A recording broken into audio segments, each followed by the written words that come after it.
Welcome to RTV. నేను మీ Sivaramakrishna.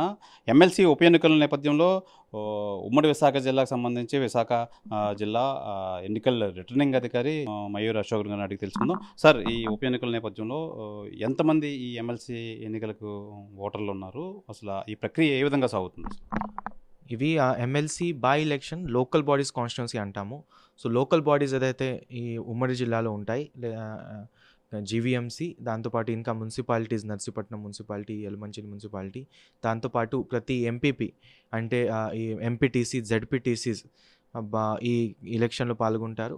Election voter జాబితాలో దాదాపు 838 మెంబర్ యాజ్ ఆఫ్ నౌ ఉన్నారు. అది లిస్ట్ కూడా, డ్రాఫ్ట్ లిస్ట్ కూడా పబ్లిష్ చేయడం జరిగింది. దీని మీద ఏదైనా ఆబ్జెక్షన్ ఉంటే ఆర్ ఏదైనా అడిషన్ డిలీషన్ ఉంటే కూడా అది చేయడానికి ఇప్పుడు అవకాశం ఉంది. 10th ఆగస్ట్ లోపల ఎవరైనా అడిషన్ డిలీషన్ చేయాలంటే ఆ సంబంధిత ఫామ్ నా దగ్గర సబ్మిట్ చేసి దీని మీద చర్యలు తీసుకొని 13 తారీఖుకి ఫైనల్ లిస్ట్ పబ్లికేషన్ జరుగుతూ ఉంది. నిన్న పొలిటికల్ పార్టీస్ అందరితో కూడా మీటింగ్ పెట్టి మొత్తం ప్రాసెస్ వాళ్ళతో ఎక్స్ప్లెయిన్ చేయడం జరిగింది. తర్వాత ఇవాళ నుంచి నోటిఫికేషన్ జారీ చేయడం జరిగింది. ఈ నోటిఫికేషన్ కూడా ప్రతి తహసీల్దార్ ఆఫీస్, ఎంపీడీ ఆఫీస్, మున్సిపాలిటీలో కూడా అన్ని చోట్ల పబ్లిష్ చేయడం జరుగుతుంది. ఇవాళ నుంచి నామినేషన్ ప్రక్రియ మొదలు పెట్టడం జరిగింది. ఇవాళ నుంచి 13 తారీఖు వరకు ఈ నామినేషన్ జరుగుతూ ఉంటుంది. మార్నింగ్ 11 నుంచి 3 PM వరకు, ఎక్సెప్ట్ పబ్లిక్ హాలిడే రోజు నామినేషన్ ఎవరైనా ఫైల్ చేసుకోవచ్చు.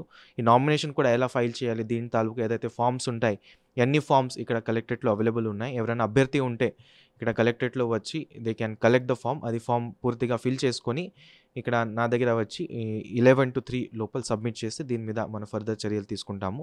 తర్వాత ఎంసీసీ అమలు చేయడానికి కూడా అన్ని చర్యలు తీసుకుంటున్నాము. ఇవాళ మార్నింగ్ కూడా డిస్ట్రిక్ట్ కలెక్టర్ గారు అందరు కన్సర్న్ ఆఫీసర్స్తో మీటింగ్ పెట్టి ఇన్స్ట్రక్షన్ ఇవ్వడం జరిగింది. ఏదైతే ఎంసీసీ నామ్స్ ఉంటాయి అన్ని చోట్ల అది నామ్స్ మనం పాటిస్తున్నాము.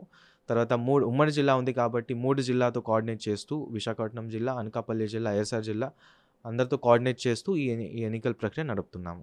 సార్, ప్రధానంగా ఈ ఎమ్మెల్సీ ఎలక్షన్స్ ఎక్కడెక్కడ జరగబోతున్నాయి?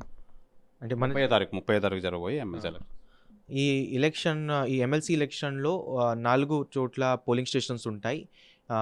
ఉమ్మడి విశాఖపట్నం జిల్లా వారంగా ఇప్పుడు విశాఖపట్నంలో ఒక పోలింగ్ స్టేషన్ ఉంటుంది. దాని అనకాపల్లి డివిజన్లో ఒకటి పోలింగ్ స్టేషన్ ఉంటుంది. తర్వాత నర్సీపట్నం డివిజన్లో ఒక పోలింగ్ స్టేషన్ ఉంటుంది. అండ్ లాస్ట్ ఒకటి పాడేరులో కూడా ఒక పోలింగ్ స్టేషన్ ఉంటుంది. అన్ని 4 పోలింగ్ స్టేషన్ కూడా ఫిజికల్గా వెరిఫై చేశాము. ఇప్పుడు ఇవాళ దానికి సంబంధించి ప్రపోజల్ కూడా ఎలక్షన్ కమిషన్కి పంపించడం జరుగుతుంది.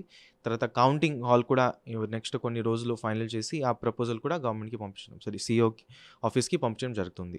ఈ ఎలక్షన్స్ డిసిప్లిన్గా జరగడానికి ఎలాంటి చర్యలు అయితే చేపడుతున్నారు? ఈ ఎంసీసీ కోసం మనం అన్ని ఎంసీసీ టీం వేసాము. దాంతోపాటు ప్రతి మండలానికి ఒకటి చెప్పిన ఎఫ్ఎస్సి టీం అంటే ఫ్లయింగ్ స్క్వాడ్ టీం తహసీల్దార్ ఆధారంతో కూడా ఏర్పాటు చేయడం జరిగినాయి. దాంతోపాటు ఏదైతే ఇంటర్ డిస్ట్రిక్ట్ చెక్ పోస్ట్ ఉంటాయి, మన ఉమ్మడి జిల్లాలో 4 చెక్ పోస్ట్ ఉన్నాయి. అన్ని చోట్ల కూడా ఎస్ఎస్టీ టీం అంటే స్టాటిక్ సర్వేలెన్స్ టీం కూడా పెట్టడం జరిగింది. అన్ని చోట్ల వీడియోగ్రాఫర్స్ కూడా ఇచ్చేసి వాళ్ళ ద్వారా కూడా మొత్తం సర్వేలెన్స్ జరుగుతూ ఉంటుంది. తర్వాత ఏదైనా పర్మిషన్ ఇవన్నీ కావాలంటే కూడా మన ఇక్కడ కలెక్టరేట్లోనే సింగిల్ విండో సిస్టమ్ కూడా పెట్టడం జరిగింది.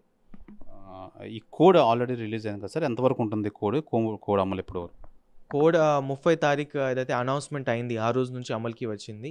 ఈ 30 తారీఖు నుంచి 3rd సెప్టెంబర్ రోజు మనకి కౌంటింగ్ ఉంటుంది. ఆ రోజు వరకు కోడ్ వర్తిస్తుంది. Okay, thank you sir. ఇది ఎమ్మెల్సీ ఉప ఎన్నికల నేపథ్యంలో అన్ని పటిష్ట భద్రతా చర్యలు చేపట్టాం. అలాగే క్యాండిడేట్స్ సంబంధించి ఆగస్టు 6 ఈ రోజు నుంచి ఈ నామినేషన్ ప్రక్రియ అయితే సాగుతుంది. అలాగే దీనికి సంబంధించి మొత్తం ఉమ్మడి విశాఖ జిల్లాలో 4 చోట నర్సీపట్నం, పాడేరు, అనకాపల్లి, విశాఖపట్నంలో అయితే ఎమ్మెల్సీ ఈ ఎలక్షన్స్ కేంద్రాల కింద అయితే కొన్ని చోట్ల అయితే మేము డిసైడ్ చేసాం. అలాగే ప్రతిదీ పక్కాగా ఏర్పాట్లు చేసి కోడ్ కూడా పక్కాగా అమలు చేస్తున్నాం అని చెప్పి ఈ ఎమ్మెల్సీ విశాఖ ఎన్నికల రిటర్నింగ్ అధికారి జాయింట్ కలెక్టర్ మయూర్ అశోక్ అయితే తెలియజేస్తున్నారు. కెమెరామెన్ రమణ కుమార్తో శివరామకృష్ణ, ఆర్టీవీ, విశాఖపట్నం. మరిన్ని వీడియోస్ కోసం ఛానల్ ని సబ్స్క్రైబ్ చేయండి. లేటెస్ట్ అప్డేట్స్ కోసం వాట్సాప్ ఛానల్ ని ఫాలో చేయండి. అండ్ లింక్ డిస్క్రిప్షన్ లో ఉంది.